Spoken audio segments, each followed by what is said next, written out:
Comme un jeune homme se marie à une vierge, ainsi tes fils te prendront pour épouse. Et comme la fiancée fait la joie de son époux, tu feras la joie de ton Dieu. Ésaïe 62, 5.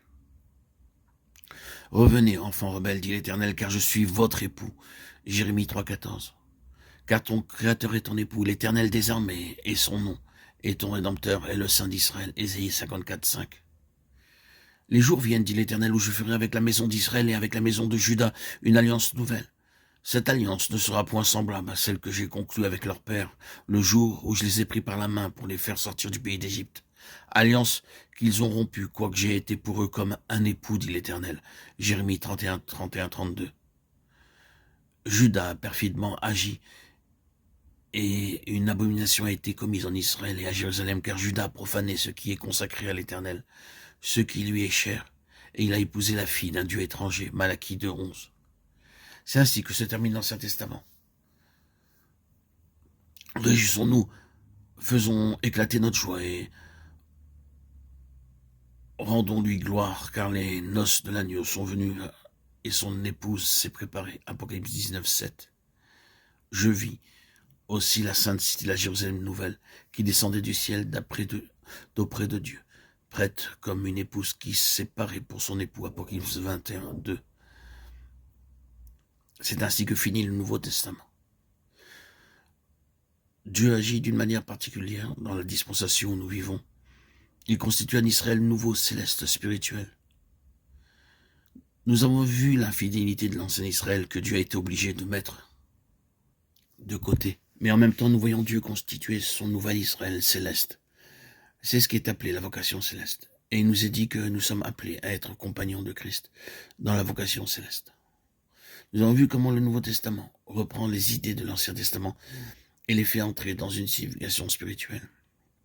Les titres donnés à l'ancien Israël sont dégagés, reportés sur le nouvel Israël, car bien que Dieu doive abandonner un instrument qu'il avait levé, il n'abandonne jamais sa pensée. Il n'abandonnera jamais son intention, et s'il ne peut pas réaliser son dessein par un instrument, il l'accomplira par un autre. Nous avons vu que l'ancien Israël était appelé la famille de Dieu, la maison de l'Éternel, l'héritier de Dieu, pour tout son héritage, le troupeau de Dieu. Les enfants d'Israël étaient les brebis de Dieu. Et tous ces titres sont repris et reportés dans l'Église du Nouveau Testament. Le nouvel Israël céleste est la famille de Dieu, les enfants de Dieu, la maison de Dieu. Et sa maison, c'est nous. Hébreux 3, 6. Héritier de Dieu et co-héritier de Christ. Romains 8, 17. Le troupeau de Dieu. Je suis le bon berger. Jean 10, 11. Nous en arrivons maintenant à considérer un peu plus profondément l'épouse.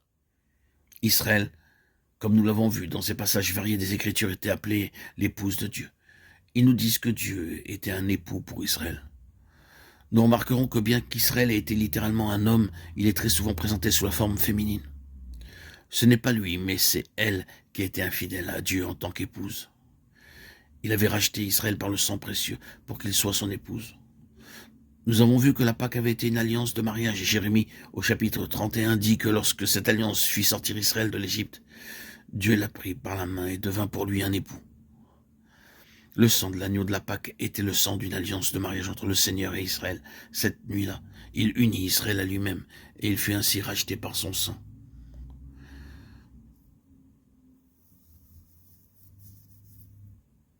Dieu désirait révéler à tout cet univers que Dieu, le Dieu d'amour qu'il était. En étant un époux pour Israël, Israël avait été élevé dans un langage du Nouveau Testament pour annoncer les vertus de celui qui vous a appelé des ténèbres à sa merveilleuse lumière. 1 Pierre 2, 9.